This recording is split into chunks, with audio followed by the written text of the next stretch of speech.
तो दोस्तों सबसे पहले मैं आप सभी का स्वागत करता हूं स्टॉक अफेयर्स में। और आज के इस वीडियो में हम करेंगे fundamental analysis Navneet education limited का। देखिए, नवनीत एजुकेशन पब्लिशिंग इंडस्ट्री से बिलोंग करती है। ये स्टेशनरी मैन्युफैक्चरर है और साथ ही पब्लिश करती है general books, children books in multiple Indian and foreign languages. ये एक डोमिनेंट प्लेयर है in the field of publishing. ये इंडिया की most love education content provider है और कंपनी का मार्केट में बहुत अच्छा पकड़ है। आपने कभी ना कभी इस कंपनी का कोई ना कोई प्रोडक्ट ज़रूर यूज़ किया होगा। नॉर्मली छोटे रिटेलर पे भी इस कंपनी के नोटबुक्स और A4 साइज़ के पेपर्स बड़े आराम से मिल जाते हैं। करेंटली कंपनी 100 रुपये के आसपास ट्रेड कर रही है and in my personal opinion it can reach 190 in a few months. Navneet education एक स्मॉल कैप की कंपनी है। इसका मार्केट कैपिटल 2281 करोड़ का है और कंपनी FD के कंपैरिजन में काफ़ी अच्छा रिटर्न दे रही है।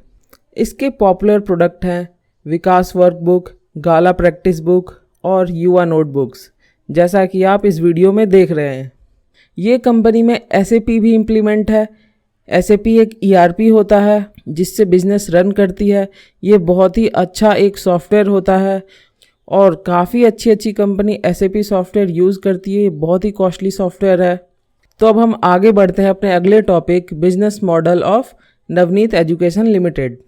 देखिए, ये कंपनी एक नॉलेज ड्रिवन कंपनी है जो कि एजुकेशनल कंटेंट को प्रिंट और डिजिटल दोनों ही मीडियम के थ्रू प्रोवाइड करती है।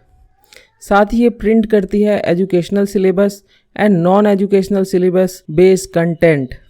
साथ ही ये कंपनी प्रिंट और पब्लिश करती है जनरल बुक्स और चिल्ड्रन बुक्स का। ये company syllabus based digital learning भी प्रोवाइड करती है और इसका बिजनेस मॉडल कुछ इस प्रकार है। देखिए, पब्लिकेशन में अराउंड 55% इस कंपनी का काम रहता है और स्टेशनरी में अराउंड 45%। तो अब आगे हम बात करते हैं कंपनी प्रेजेंस के बारे में। इस कंपनी का प्रेजेंस इंडिया में काफ़ी अच्छा है। आप देख सकते हैं हर स्टेट में इसका प्रेजेंस है। साथ ही अगर हम ग्लोबली की बात करें तो ग्लोबली भी इस कंपनी का प्रेजेंस बहुत शानदार है। आप देख सकते हैं 25 कंट्री में इसका प्रेजेंस है और UAE का तो ये one of the top brand भी बन चुका है। अगर हम इंटरनेशनल कस्टमर प्रोफाइल की बात करें तो नवनीत एजुकेशन लिमिटेड, इसके कस्टमर भी काफ़ी बड़े बड़े कंपनीज़ हैं जिनमें से कई नाम आपने सुने ही होंगे, जैसे Walmart India, Office Depot, Disney Pixar, Disney, Nickelodeon, साथ ही मार्वल। अब हम बात करते हैं कंपनी माइलस्टोन्स के बारे में। तो कंपनी जो है 1950 में फाउंड हुई थी। अगर मैं हर साल के माइलस्टोन को ऐड करूं तो ये वीडियो काफ़ी लंबा हो जाएगा, तो मैं जंप करके कंपनी के माइलस्टोन को आपको बताता हूं। तो देखिए, 1950 में कंपनी फाउंड हुई और 1959 में पहला गाइड पब्लिश किया फॉर STDX। 1970 में कंपनी ने वर्कबुक कॉन्सेप्ट को लॉन्च किया और वर्कबुक कॉन्सेप्ट क्या है मुझे उम्मीद है ये तो आपको पता ही होगा। 1990 में कंपनी ने चिल्ड्रन बुक को इंट्रोड्यूस किया मार्केट में और 1994 में ये कंपनी भारत की पहली first and only educational publisher बन गई जो कि BSE और NSE में लिस्टेड हो गई। सन 2000 में इसने अपनी स्टेशनरी कैपेसिटी को 100 टन पर डे तक बढ़ाया और ISO सर्टिफिकेशन भी प्राप्त किया। 2003 में कंपनी ने SAP और काइजन को अपनी कंपनी में इम्प्लीमेंट किया और 2008 में कंपनी B2B का मतलब होता है बिजनेस टू बिजनेस। तो 2008 में कंपनी ने B2B डिजिटल लर्निंग स्पेस में एंटर किया। 2011 में कंपनी ने स्कूल मैनेजमेंट में अपना कदम रखा और 2014 में B2C business to customer digital learning space में भी कंपनी आ गई। 2016 में कंपनी अपने सब ब्रांड युवा को लॉन्च किया। ये एक स्टेशनरी ब्रांड है, इसको कंपनी ने 2016 में लॉन्च किया।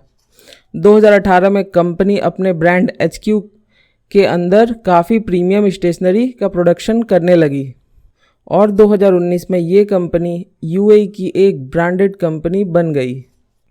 अब हम आगे बात करते हैं अवार्ड्स और रिकॉग्निशन की। जैसा कि मैं हमेशा कहता हूँ कि किसी भी कंपनी के लिए अवार्ड्स और रिकॉग्निशन बेहद ज़रूरी होता है। इससे कंपनी का गुडविल, कस्टमर और ट्रस्ट तीनों ही चीज़ें बढ़ती हैं।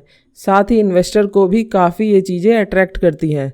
तो आप देख सकते हैं कि ये कुछ अवार्ड्स हैं जो कंपनी को मिला है। अब हम बात करते हैं कंपनी की लिमिटेशन और स्ट्रेंथ की। सबसे पहले हम बात करते हैं इसके लिमिटेशंस की। कंपनी की मेजर एक लिमिटेशन है कि कंपनी का रिवेन्यू ग्रोथ 9.95% है फॉर द पास्ट 3 ईयर्स, और ड्यू टू कोविड-19 पब्लिकेशन एंड एजुकेशन इंडस्ट्री को काफ़ी प्रभाव पड़ा है, और इतने कोविड इम्पैक्ट के बाद भी ये कंपनी 9.9% का रिवेन्यू ग्रोथ दी है। अब बात करते हैं नवीन एजुकेशन के स्ट्रेंथ के बारे में। कंपनी समय समय पे अपना डेब्ट कम कर रही है। अभी कंपनी ने 105 करोड़ का डेट कम किया है। कंपनी काफ़ी हेल्दी ROE और ROCE मेंटेन कर रही है, which is 21.66 and 26.06 for the past 3 years. Company का इंटरेस्ट कवरेज रेशियो भी काफ़ी हेल्दी है, जो कि है 20.76 का। साथ ही कंपनी का एवरेज ऑपरेटिंग मार्जिन भी काफ़ी इफेक्टिव है। Now let's talk about the various ratio. Company का PE रेशियो है 39.79 का, और इंडस्ट्री का एवरेज है 20.41 का, जिसका मतलब है कि ये कंपनी का जो वैल्यूएशन है, कंपनी जो है अभी महंगी है, बट इसका ये भी मतलब है कि कंपनी पिछले टाइम में अपने कॉम्पिटिटर्स के मुकाबले काफ़ी अच्छा रिटर्न दी है। कंपनी का ROA which means return on asset है 16.90%, जो कि बहुत ही अच्छा है। ROA से हमें पता चलता है कि कंपनी का एसेट्स, उसकी जो संपत्ति होती है वो खरीद के अपने एसेट से वो कितना रिटर्न कमा रहा है। ये वैल्यू जितना ही ज़्यादा होता है उतना ही अच्छा होता है। तो कंपनी का रिटर्न ऑन एसेट है 16.90%। अब हम बात करते हैं कंपनी के करंट रेशियो की। कंपनी का CR है 2.52 का। देखिए, आइडियल करंट रेशियो होना चाहिए 1.5 से 2.0 तक होना चाहिए, मगर ये 2.0 से ज़्यादा है। तो इसका ये मतलब नहीं कि कंपनी ख़राब है, इसका मतलब है कि कंपनी ठीक है। करंट रेशियो से हमें पता चलता है कि कंपनी अपने आने वाले शॉर्ट टर्म लायबिलिटीज़ को हैंडल करने में सक्षम है या नहीं। कंपनी के पास इनफ रिजर्व कैश या लिक्विड एसेट है जिससे वो अपने आने वाले जितने भी लायबिलिटीज़ है उसको पे ऑफ कर सकता है या नहीं। ये कंपनी ऑलमोस्ट डेट फ्री है। कंपनी का मार्केट कैप जैसा कि मैंने बताया लगभग 2200-2300 करोड़ का है, और इसका डेट केवल 190.01 करोड़ का है, which means company is almost debt free. Company dividend भी देती है। इसका डिविडेंड यील्ड है 3.08% का, और इस साल कंपनी ने 3 रुपये डिविडेंड दिया है। कंपनी का एक ईयर का CAGR है 35% का, और रिटर्न ऑन इक्विटी है 6% का। तो दोस्तों, at last I request you all to subscribe this channel and like this video if you get any useful information. See you in the next video. Till then, take care and bye bye.